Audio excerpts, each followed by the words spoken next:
تھوڑی دیر کے لیے مان لیتے. حالانکہ محرم الحرام کے مہینے میں حضرت حسین رضی اللہ عنہ کی شہادت ہوئی. صرف یہی نہیں، محرم کے فضائل، محرم کے متعلق باتیں، بہت ساری باتیں اللہ کے نبی صلی اللہ علیہ وسلم کے پیارے چچا جس سے آپ حد درجہ محبت کرتے تھے، حضرت حمزہ رضی اللہ عنہ بدر احد کے میدان میں شہید کیا گیا. ہندا نے جو اس ابو سفیان کی بیوی تھی، جو اس وقت کافرہ تھی، اس نے ایک غلام کو تیار کیا تھا، اسے پیسے دیا تھا، اسے ٹریننگ دلایا تھا کہ تم کسی بھی طریقے سے حمزہ کو قتل کر دے، اس کے بعد میں تم کو آزاد کر دوں گا. وہ غلام پورا 1 مہینہ مشق کرتا رہا، جنگ احد کی تیاری میں لگا ہوا رہا کہ جیسے لڑائی شروع ہوگی میں صرف حمزہ کے اس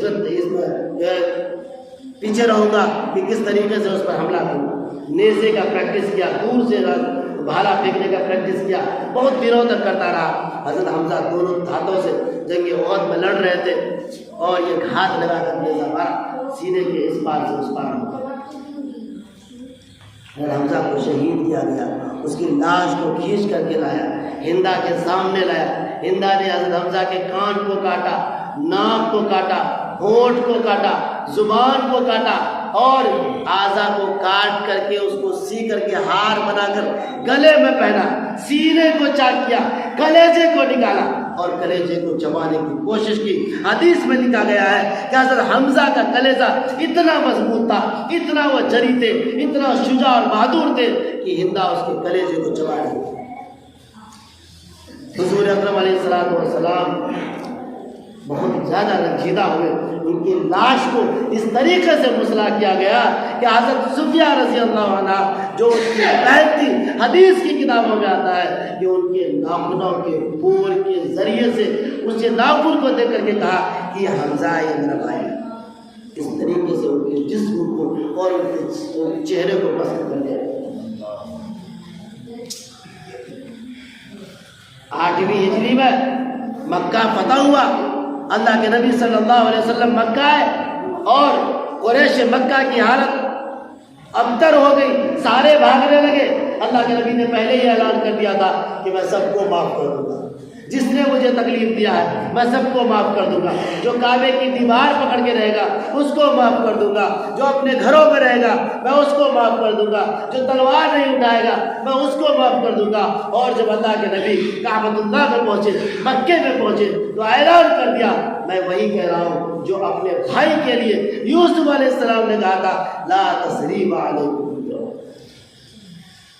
کوئی بدلہ نہیں.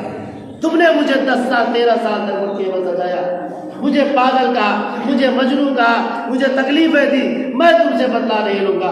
ایسے وقت میں حضرت حمزہ رضی اللہ عنہ کا قاتل جب حضور اکرم علیہ السلام کے سامنے ایمان لانے کے لیے آیا تو اللہ کے نبی نے کہا میرے سامنے مت آؤ، میرے نگاہوں کے سامنے مت آؤ، مجھے میرا چچا حمزہ یاد آتا ہے. اور پھر اللہ کے نبی نے کہا حمزہ سید الشہداء ہے، تمام شہیدوں کا سردار میرا چچا حمزہ. حضرت حمزہ کا انتقال 2 ہجری میں ہوا، سن 2 ہجری میں ہوا، 3 ہجری میں ہوا.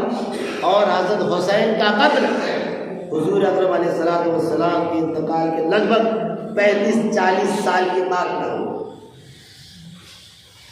اگر ڈھول بجانا تھا، اگر تعزیہ اٹھانا تھا، اگر مرثیہ پڑھنا تھا، اگر نوحہ کرنا تھا، اگر بال نوچنا تھا، اگر جھرنی کھیلنا تھا، اگر سینہ کو چاک کرنا تھا، اگر رونا تھا، پیٹنا تھا، اگر محرم کے مہینے میں شادی نہیں کرنی تھی، کوئی پروگرام نہیں کرنا تھا، محرم کے مہینے کو منحوس سمجھنا تھا تو وہ صحابہ کو سمجھنا تھا. محرم کے مہینے کو اور حضرت حمزہ کے لیے کرنا چاہیے تھا، نہ کہ حضرت حسین کے لیے کرنا چاہیے تھا. اگر آپ کو دکھ ہے تو حضرت حمزہ کے لیے دکھ اٹھائیے، کیوں تم ان کے لیے آنسو بہائیے، ان کے لیے روئیے، ان کے لیے نوحہ کیجیے، کیونکہ اللہ کے نبی نے اپنے چچا کے لیے آنسو بہایا تھا اور کہا تھا کہ میرے سامنے بتاؤ، جب بھی میرے چچا کی یاد آتی ہے میرا دل ٹوٹ جاتا ہے.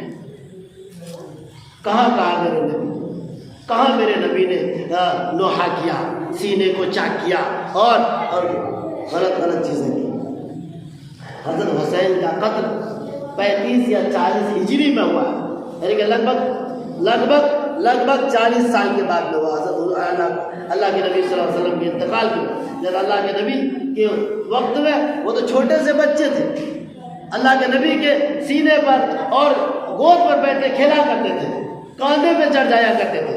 حضرت حسین اس وقت حضور اکرم علیہ السلام کا انتقال ہو چکا۔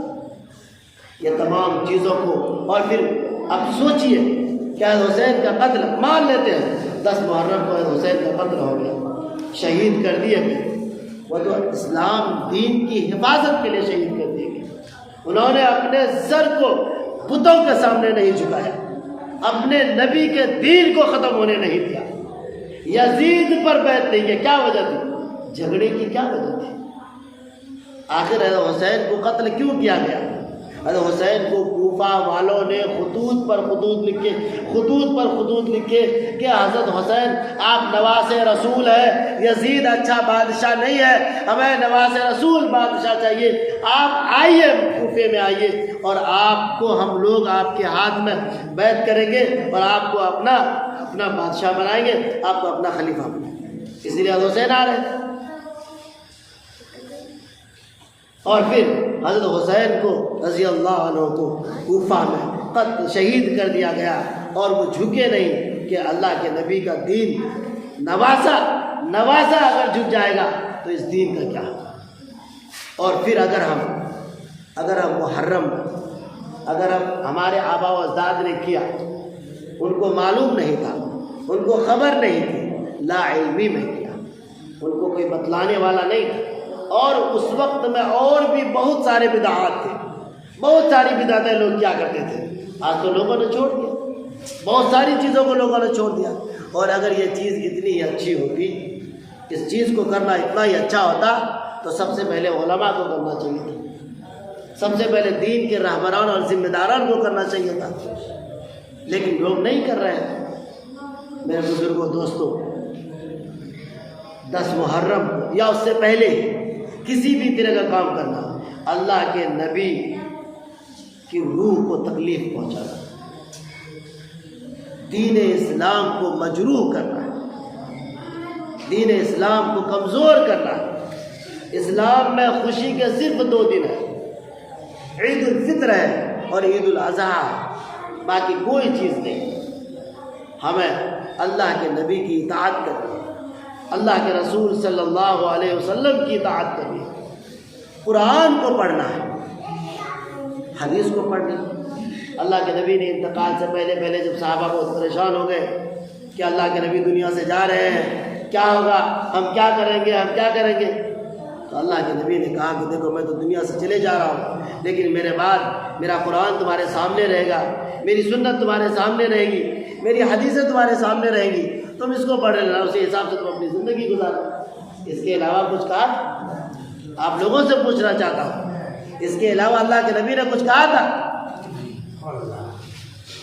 تو اگر ہمیں محرم منانا ہے تو ہمیں دیکھنا پڑے گا کہ قرآن اس سلسلے میں کیا کہتا ہے، حدیث اس سلسلے میں کیا کہتی ہے، کیا وہ اس بات کی ہمیں اجازت دیتی ہے یا اجازت نہیں دیتی۔ جب تک ہم اس بارے میں نہیں سوچیں گے، اس بارے میں غور نہیں کریں گے، آج ہمارے وہ نوجوان جو اس کام کو کر رہے ہیں، کیا وہ دین کے خاطر کر رہے ہیں، خدا کو خوش کرنے کے لیے کر رہے ہیں، نبی کو خوش کرنے کے لیے کر رہے ہیں؟ اگر وہ نبی کو اور خدا کو خوش کرنا چاہتے تھے تو وہ سب سے پہلے اللہ کے گھر پر آتے، اپنے جبی کو اپنے پیشانی کو اللہ کے گھر میں زمین پر پٹکتے اور یہاں پہ اللہ سے اپنی فریاد مانگتے۔ لیکن نہیں، وہ لوگ اپنی مرضی کے کرنے والے لوگ ہیں، جو من چاہے گا میں وہ کروں گا، جو میرا دل چاہے۔ بہت بہت شکریہ دوستو، آپ نے فل واچ پورا ویڈیوز دیکھا، اور ویڈیوز آپ کو پسند آیا ہوگا۔ پسند آ جائے تو اپنے دوستوں میں ضرور شیئر کریں اور لائک کریں، سبسکرائب کریں اور میری حوصلہ افزائی فرمائیں۔ شکریہ، جزاک اللہ۔ اللہ تبارک و تعالی آپ کو دونوں جہان میں کامیابی عطا فرمائے، شاد و آباد رکھے۔ پھر ملتے ہیں نیکسٹ ویڈیوز میں، اور ایک اچھی اور شاندار ویڈیوز آپ کے لیے لے کر حاضر ہوں گا۔ تو اجازت دیجیے، پھر ملتے ہیں دوسری ویڈیوز میں۔ السلام علیکم ورحمۃ اللہ وبرکاتہ۔